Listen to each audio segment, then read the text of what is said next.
Bom dia, crianças! Sejam bem-vindos a mais uma aula online na plataforma do Plural. Hoje é quarta-feira, dia 6 de maio de 2020 e antes de iniciarmos com a nossa aulinha, faremos a correção da atividade de ontem. Então, pegue os seus materiais e vamos lá! A atividade de casa se encontra no livro de português, páginas 55 e 56. A primeira questão da atividade pede para você copiar a fala do menino maluquinho no primeiro quadrinho. Então, é só você observar na tirinha qual fala corresponde ao menino maluquinho e copiar no traçado. Então, a resposta correta seria: onde estão meus seguidores, Bocão? Segunda questão, copie a fala da mãe do maluquinho no segundo quadrinho. Então, vamos observar que a tirinha é composta por 3 quadrinhos. Então, qual fala corresponde à mãe do menino maluquinho no segundo quadrinho? Ei, aonde você vai? Observe as palavras destacadas nas falas que você copiou. Onde estão meus seguidores, Bocão? Ei, aonde você vai? Qual é o verbo que acompanha a palavra onde? Então, é só observar na frase. Após o onde, qual é o verbo que vem acompanhando ele? O verbo estão. Então, a resposta para essa questão é apenas o verbo estão. Segundo pontinho. Qual é o verbo que acompanha a palavra aonde? É o verbo vai. Terceiro pontinho. Qual desses 2 verbos não apresenta a ideia de movimento, indicando o lugar em que se está ou em que se passa o fato? Então, é só você lembrar da regrinha que vimos ontem. Vimos que onde e aonde são advérbios de lugar. Porém, onde se refere ao lugar onde a pessoa se encontra e aonde ela vem acompanhada de verbos que indicam movimento. Então, desses 2 verbos aí, ó, estão e vai, o verbo que não dá ideia de movimento é o verbo estão, porque vimos que ele é um verbo estático. E último pontinho da página 55. Qual desses 2 verbos dá ideia de movimento para algum lugar? O verbo estão ou o verbo vai? Acertou quem colocou o verbo vai. Dando continuidade à atividade, vamos agora para a página 56. Então, aí na página 56, nós temos um jogo rápido para ser respondido, que pede o seguinte: leia esta outra tirinha do menino maluquinho. Então, vamos lá, fazer a leitura com tia. Bocão, para onde eu for hoje, você me segue? Claro, como sempre. Acaba de ser fundada a Irmandade Mundial dos Malucos Celestes. Letra A. No primeiro quadrinho, na fala do menino maluquinho, a expressão onde está empregada corretamente, explique sua resposta. Então, vamos voltar lá no primeiro quadrinho, que corresponde à fala do menino maluquinho. Ele falou o seguinte: Bocão, para onde eu for hoje, você me segue? Então, esse onde aí, ele foi empregado corretamente? Ele está dando uma ideia de lugar? Não. O correto seria empregar o advérbio aonde. Porque após a palavra onde, ó, nós temos aí um verbo que indica movimento para algum lugar. Então, este onde, ele foi empregado de forma incorreta, ok? A resposta é não. Usa-se aonde com verbos que indicam movimento para algum lugar, ok? Letra B. Elabore 2 frases empregando onde e aonde. Então, isso aqui é a resposta pessoal. Tia vai citar um exemplo de cada um e você confere aí no seu caderninho, no seu livro, ok? Onde está meu estojo? Aonde vamos hoje? Ok? Já fizeram as devidas correções? Vamos agora para a última questão. As palavras onde e aonde só podem ser usadas para indicar lugar. Se forem utilizadas em outros contextos, seu uso estará incorreto. Então, o que a gente quer saber é se isso é de fato verdade, tá? Então, sim, é verdade. Quem colocou verdade, acertou. Onde e aonde são advérbios de lugar. Assim, só podem se referir a lugares. Por exemplo, este é o ano em que farei a viagem de meus sonhos. E não este é o ano onde eu farei a viagem de meus sonhos, tá? Então, isso aí é verdade. Onde e aonde só podem ser utilizados para indicar lugar.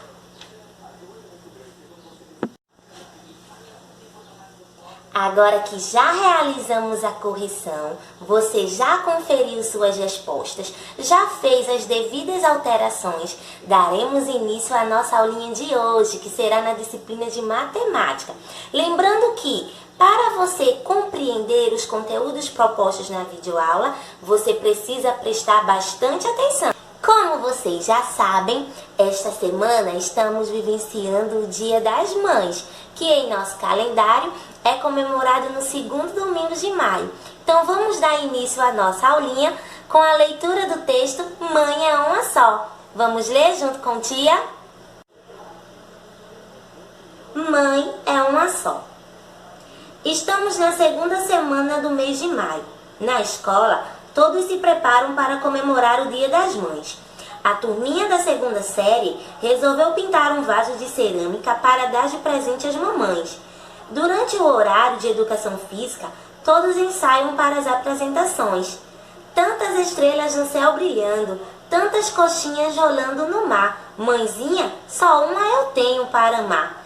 Luiz, um garoto rebelde da segunda série, exclama durante os ensaios. Mãe, só uma, duas ninguém aguenta. Karina, a professora de educação física, se irrita com a observação de Luiz e o encaminha até a diretoria. A diretora, nervosa demais, resolve pedir explicações para Luiz e pergunta: isso são modos? Por que você gritou tamanha barbaridade durante os ensaios? Não gosta da sua mãe? O menino assustado resolve explicar o que aconteceu e diz: claro, dona diretora, eu amo minha mãe.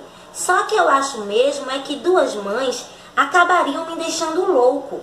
A senhora já pensou duas mães gritando o tempo todo? Está na hora de levantar. Escove os dentes. Faça para casa. Come tudinho. Tome seu banho direito. Já está na hora de ir para a escola. Comporte-se direito, viu? A diretora ouviu, pensativa, as explicações do garoto e ordenou: tudo bem, você pode voltar para os ensaios.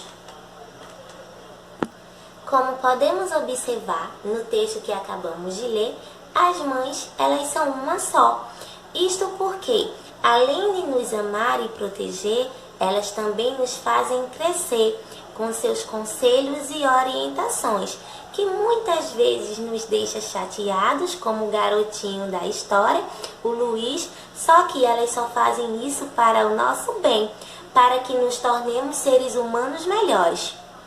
Como a nossa aulinha de hoje é na disciplina de matemática, a tia trouxe um problema referente à história que acabamos de ler para você arrumar estratégias para solucioná-lo junto com a mamãe ou o papai. Você terá um tempo limite de 1 minuto, então vamos lá?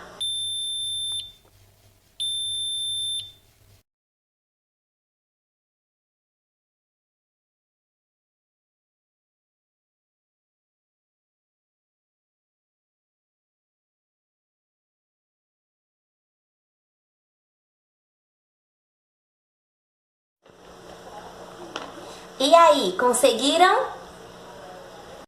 Qual a operação matemática vocês utilizaram para chegar ao resultado? Vamos conferir passo a passo a resolução desse problema? Antes de solucionar qualquer probleminha, é muito importante que você compreenda aquilo que ele quer que façamos. Então vamos novamente à leitura do problema. As crianças do segundo ano ensaiam 35 horas por semana para a apresentação do Dia das Mães. Se eles ensaiarem 385 horas, quantos dias eles terão ensaiado. Então, o que é que esse probleminha ele está me perguntando? O que é que ele quer que eu faça? Ele quer que eu descubra quantos dias essas crianças elas ensaiam para a apresentação do Dia das Mães, sendo que eu tenho as seguintes informações. O problema ele me diz que essas crianças elas ensaiam 35 horas por semana.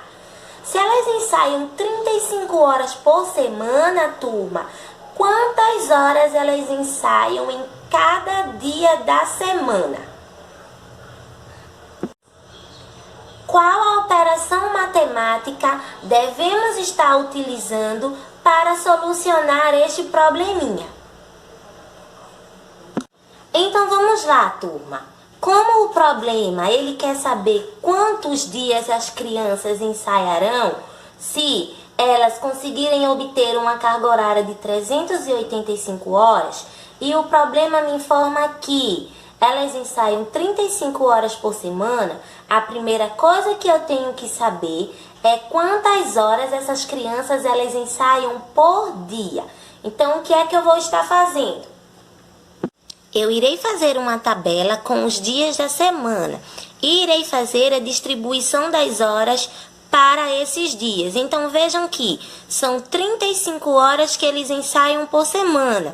E em uma semana temos 7 dias, que são domingo, segunda, terça, quarta, quinta, sexta e sábado. Então, o que é que eu vou fazer? Eu vou estar colocando um traçado para cada dia, representando a quantidade de horas. E vou estar realizando a contagem até chegar em 35, que é a quantidade de horas que eles ensaiam por semana. Então, vamos lá. 1 hora, 2 horas, 3, 4, 5, 6, 7, 8, 9, 10, 11, 12, 13, 14, 15, 16, 17, 18, 19, 20, 21, 22, 23, 24, 25, 26, 27, 28, 29, 30, 31, 32, 33, 34, 35. Cada traçado desse representa 1 hora. Então, em cada dia, essas crianças estarão ensaiando quantas horas? Vamos contar. 1, 2, 3, 4, 5 horas ao domingo, 5 horas na segunda, 5 na terça e assim sucessivamente. Isso quer dizer que durante cada dia da semana as crianças estarão ensaiando na escola para a apresentação do Dia das Mães 5 horas. Após fazer a distribuição das 35 horas para cada dia da semana, obtivemos um valor referente a 5 horas. Ou seja, durante uma semana, as crianças elas ensaiam durante 5 horas por dia. Já cheguei ao meu resultado? Não. Por que não? Porque era o meu probleminha, ele quer saber quantos dias as crianças precisarão ensaiar se elas ensaiarem um quantitativo de horas referente a 385. Então, turma, o que devemos fazer? Qual a operação devemos utilizar para descobrir o quantitativo de dias referente a 385 horas de ensaio? Vamos pensar? Todas as vezes que estivermos trabalhando com as ideias de repartir e distribuir, a operação matemática que devemos utilizar para solucionar o probleminha deverá ser a operação da divisão. Então, para solucionar este problema da turminha do segundo ano, para saber quantos dias serão necessários para 385 horas de ensaio, precisamos fazer uma divisão da quantidade de horas total pela quantidade de horas referente a cada dia da semana. Então, como carga horária total, eu tenho 385. E eu vou estar dividindo esse 385 por 5, que equivale ao quantitativo de horas que as crianças ensaiaram durante cada dia. Assim como as outras operações que já conhecemos, a operação da adição, subtração e multiplicação, a divisão também possui um sinal. Como vocês podem ver aí na tela, este é o sinal da divisão, que significa dividir ou repartir. E assim como as outras operações, ela também apresenta os seus termos. Então, vamos estar armando, que são dividendo, divisor, quociente e resto. Quem é o dividendo da minha divisão? É o número que vai estar sendo dividido. No caso desse nosso probleminha que estamos resolvendo, o dividendo é o 385, que é a quantidade de horas total que vai estar sendo dividida. E quem vai ser o divisor? O divisor vai ser aquele número que a gente utiliza para dividir. Neste caso, nesse probleminha, o divisor será o 5. O quociente equivale ao resultado da minha divisão, ou seja, a resposta. E o que fica dessa divisão, o que sobra, nós chamamos de resto. Vamos agora representar esta sentença através do algoritmo da divisão. Então, no algoritmo, nós não vamos estar utilizando o sinal da divisão. No lugar do sinal, nós estaremos colocando a barra da divisão, que também significa dividir.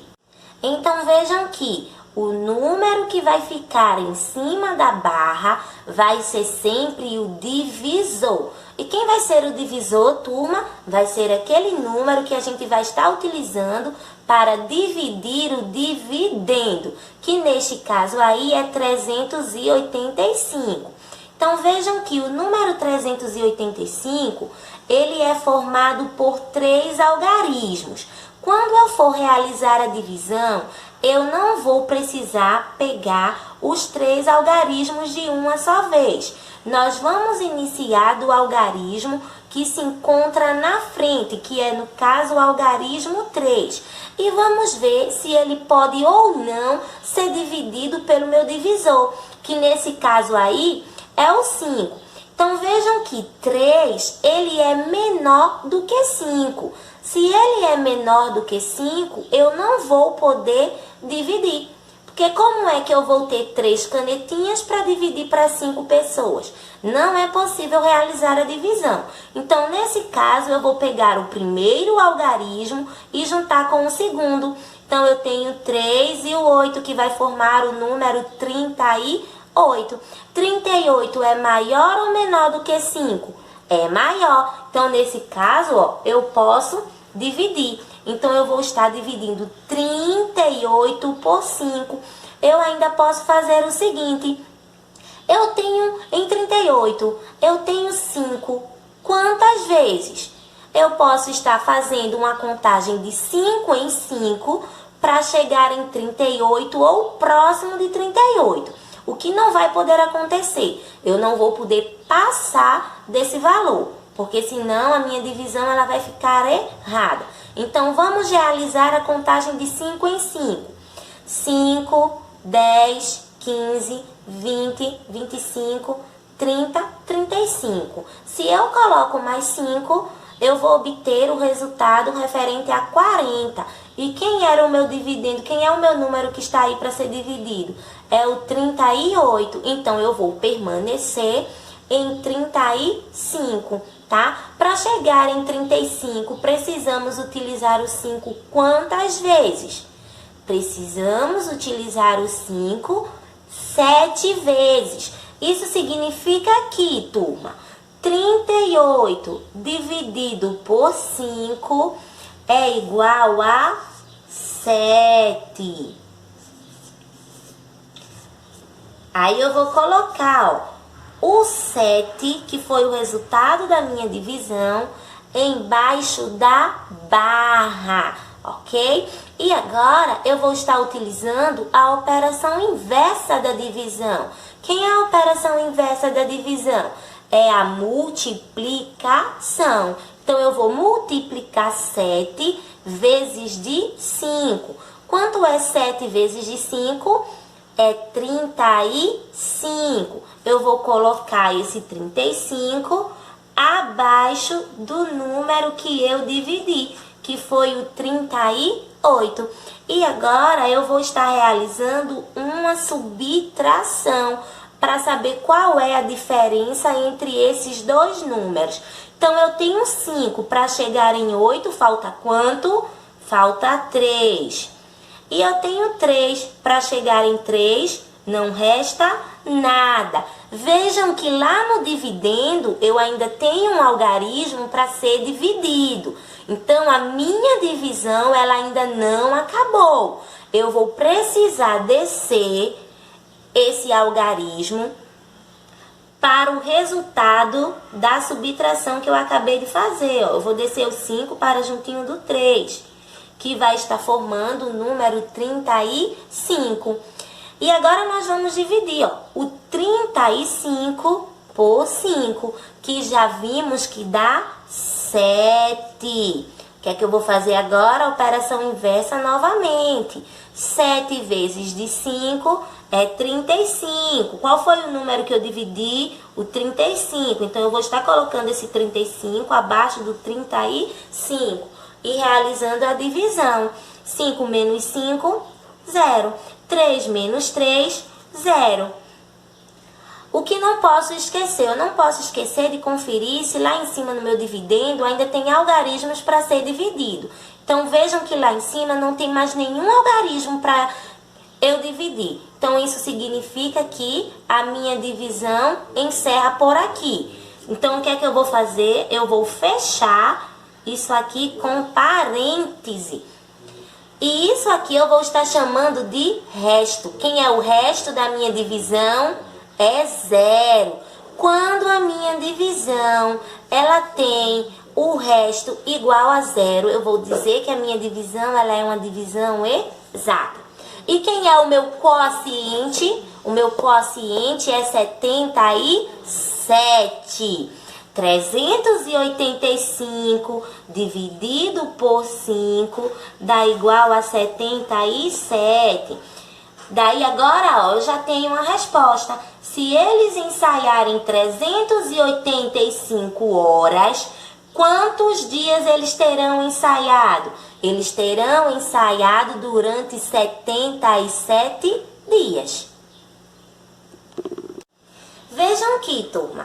Este problema que acabamos de resolver, ele foi dividido em 2 etapas. Por isso que a tia diz que tem que ter bastante atenção e tentar compreender aquilo que o probleminha está propondo para fazermos, para que possamos chegar ao resultado correto. Nesse caso aí, precisamos utilizar a divisão.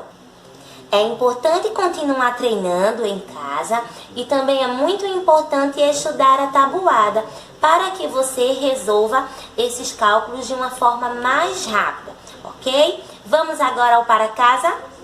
A atividade de casa de vocês será no livro de matemática, páginas 47 e 48. Na página 47 você vai estar respondendo esse é verdade ou mentira.